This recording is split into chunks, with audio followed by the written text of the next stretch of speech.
नमस्कार, प्रखर राजपूत को देख रहे हैं आप। आज तारीख है 16 नवंबर साल 2025 और इजराइल, फिलिस्तीन, लेबनान समेत पूरी दुनिया की खबरों के साथ रात के शो में आपका फिर से स्वागत करता हूं। इस वीडियो में आपको बताएंगे कि हमारे देश की जो मीडिया है कितना सिलेक्टिव होकर मुसलमानों को बदनाम कर रही है और जहां पे एक हिंदू का नाम निकल के सामने आया वहां पे खामोशी कैसे इख्तियार की जा रही है, क्या पूरा मामला, इसके बारे में भी आपको डिटेल में पता चलेगा। और साथ ही इस समय पाकिस्तान के अंदर फिर से एक बड़ा ब्लास्ट देखने को मिला है।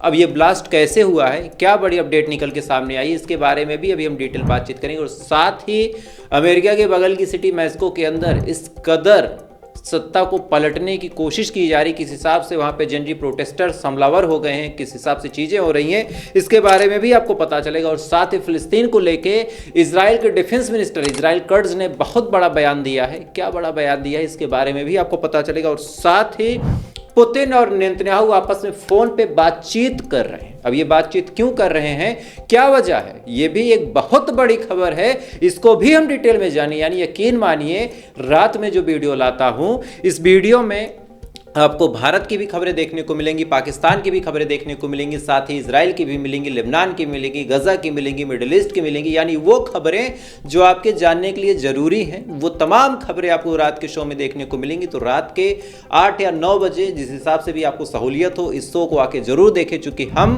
पूरी ईमानदारी के साथ काम करने की कोशिश करते हैं। तो आप लोग अगर चैनल पर नए हैं तो वीडियो को लाइक करके, चैनल सब्सक्राइब करके अपना प्यार दे दें। तब तक एक एक करके मैं आपको खबरें बताता हूं। और सबसे पहली जो खबर निकल के सामने आ रही है दोस्तों, वो दिल्ली ब्लास्ट मामले से आ रही है। दिल्ली ब्लास्ट मामले में मीडिया का दोगलापन आपको बड़ा अच्छा दिखेगा कि एक मीडिया कितना दोगला हो सकता है। दरअसल जब ब्लास्ट हुआ तो ब्लास्ट में डॉक्टर आदिल को गिरफ्तार किया गया, साथ ही एक मुजम्मिल थे उनको गिरफ्तार किया गया, एक लड़की है शाहीन उसको भी गिरफ्तार किया गया। और उसके बाद फिर अलग अलग जब जांच पड़ताल हुई तो कई सारे खुलासे हुए और उसमें अब न्यूज़ निकल के सामने आई कि ये तमाम लोग जैसे मोहम्मद से जुड़े हुए थे। ध्यान दीजिएगा, जैसे मोहम्मद से जुड़े होने के बाद इन्होंने प्लानिंग करके ये भारत को दहलाना चाहते थे। और इसी क्रम में जो डॉक्टर उमर था वो बम बांध के फट जाता है। अब चाहे ऐसे चाहे वैसे, ओवरऑल निचोड़ जो था पूरी खबर का मैंने आपको बता दिया। कितने दिन से ये तमाम खबरें आप मीडिया पे देख रहे थे। इसके बाद फिर इन लोगों से पूछताछ हुई, पूछताछ में कुछ नए नए खुलासे हुए, खुलासों में कुछ तार तुर्की से भी जुड़े, उसके बाद कुछ तार कहीं ना कहीं पाकिस्तान से जुड़े। लेकिन हमारे देश की जो सरकार है वो पाकिस्तान का नाम लेना नहीं चाहती। तो उसने इस बार कहा कि जो विस्फोटक आए थे वो नेपाल और बांग्लादेश के बॉर्डर से आए थे। उसके बाद नेपाल के बॉर्डर को सील भी किया गया। ये तमाम चीज़ें हमने खूब देखी। लेकिन अब इस मामले में एक नया खुलासा हुआ है। दरअसल जो महिला डॉक्टर शाहीन है उसके बारे में कहा गया कि साल 2015 से ये जैसे मोहम्मद से जुड़ी हुई है। इसने कहा था कि मैंने अपनी ज़िंदगी खूब जी ली, मैंने तमाम कुछ ये कर ली जो मुझे करना था, अब मुझे कौम के लिए कुछ करना है, एक मुसलमान होने के नाते इस्लाम का परचम बुलंद करना है। ये तमाम बातें शाहीन के बारे में आज मीडिया में चल रही, चलिए हम मान लेते हैं। लेकिन अब एक बड़ी चीज़ आपको बताता हूँ। इस पूरी कहानी में अब एक और नाम निकल के सामने आया। दरअसल जो आदिल है जिसके बारे में शुरुआत में जांच पड़ताल में तमाम चीज़ें पता चली थी, उसी का जब CDR निकाला गया तो उसमें एक और महिला डॉक्टर का नाम निकल के सामने आया जिसका नाम है डॉक्टर प्रियंका शर्मा। डॉक्टर प्रियंका शर्मा जो है वो हरियाणा के रोहतक की रहने वाली और ये अनंतनाग में उसी मेडिकल कॉलेज में प्रैक्टिस कर रही है जिसमें ये शख्स कर रहा था, आदिल अहमद। अब जैसे ही ये नाम निकल के सामने आया, बहरहाल इसको गिरफ्तार किया गया है, डॉक्टर प्रियंका को, डॉक्टर प्रियंका शर्मा को गिरफ्तार भी कर लिया गया, उससे पूछताछ भी हो रही है और उसकी संलिप्तता के यानी इस पूरे मामले में इन्वॉल्व होने के तमाम सबूत भी मिल रहे हैं। लेकिन आप बताइए, इतने दिन से आप न्यूज़ को देख रहे हैं, किसी न्यूज़ में इसके बारे में आपको जिक्र मिला? क्या किसी न्यूज़ चैनल ने इसके बारे में बताया कि हाँ इस पूरे मामले में कोई डॉक्टर प्रियंका भी शामिल है?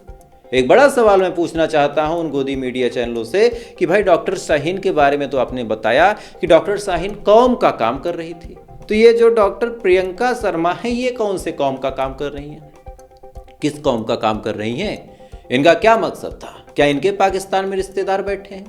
क्या जैसे मोहम्मद में इनका कोई अब्बा बैठा?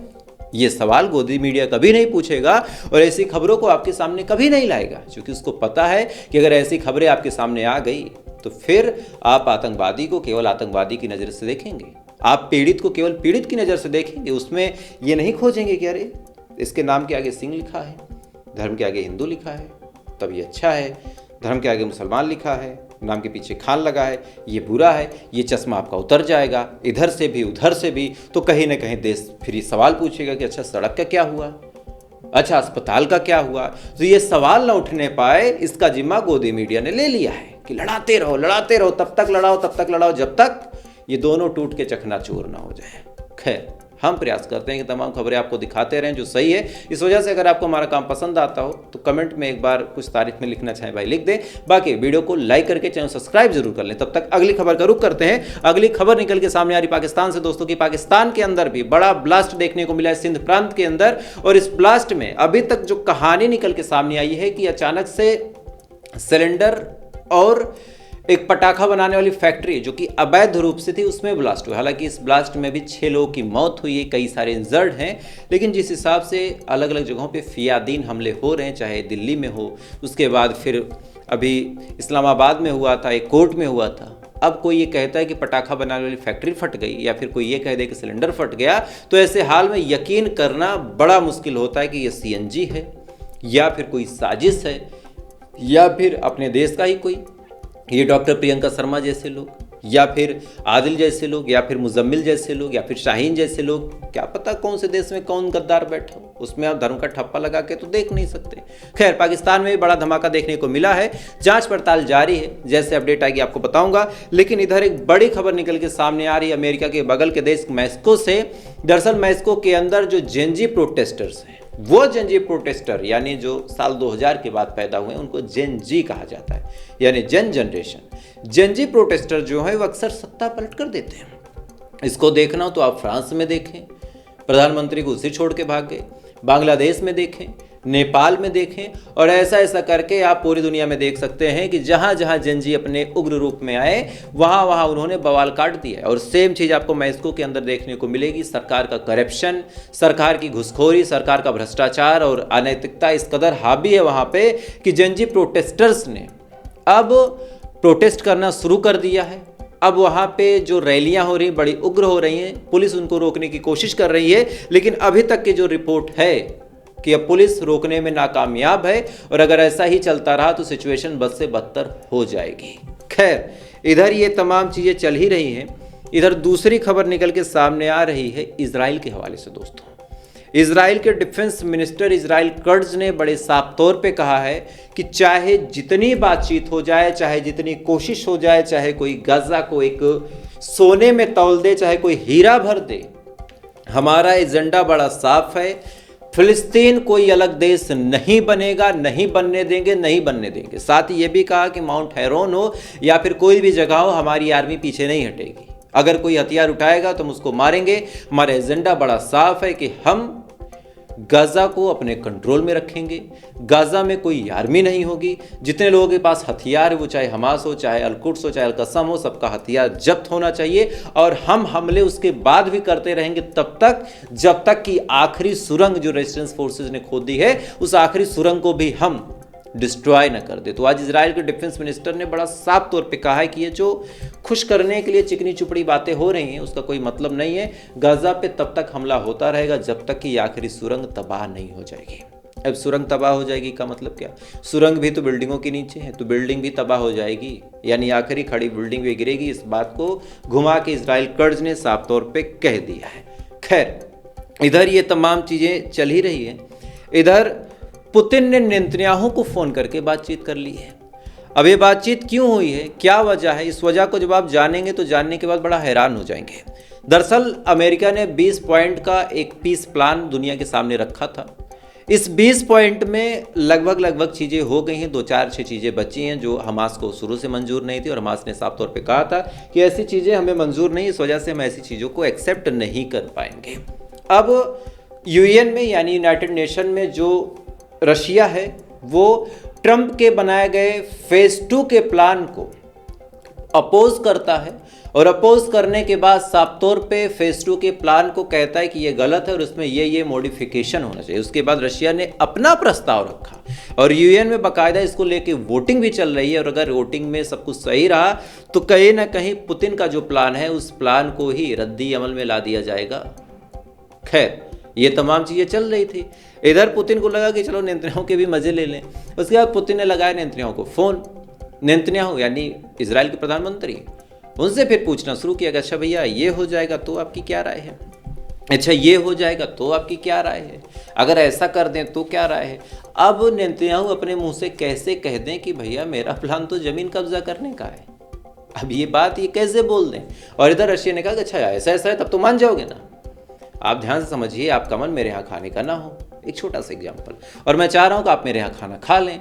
मैं आपसे पूछूं भैया खाने में आपको क्या पसंद है, आप बोलो कि भैया मुझे चिकन पसंद है खाने में, या फिर दाल रोटी पसंद है। अब मैं फ़ौरन कह दूँ कि अच्छा मतलब आपको दाल रोटी पसंद है और अगर आपको दाल रोटी मिल जाए तो आप खा लेंगे, आप कहेंगे हाँ, तब मैं ओके ठीक है, मैं अपने यहाँ दाल रोटी और चिकन दोनों बनवा रहा हूँ, आप आइए खाइएगा। अब आप इनकार नहीं कर पाएंगे। पुतिन ने सेम खेल किया। पुतिन ने पहले पूछा कि अच्छा ये हो जाए तो, अच्छा वो हो जाए तो। इनको क्या पता था कि पुतिन ले जाके उसको यूएन में प्रपोज ही कर देंगे, ये हाँ हाँ करते चले गए। अब पुतिन ने प्रपोज कर दिया।